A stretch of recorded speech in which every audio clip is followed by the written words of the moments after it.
sa banal na simbahang Katoliko at sa kasamahan ng mga santo? Opo, sumasampalataya kami. Naniniwala ba kayo sa buhay na puno ng kagandahan na nararapat kayong lumaki na may wastong ugali sa pagmamahal sa Diyos at sa kapwa?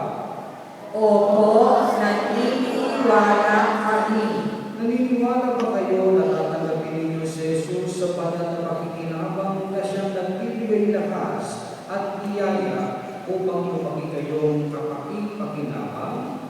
Opo, naniniwala kami. Sisikapin ba ninyo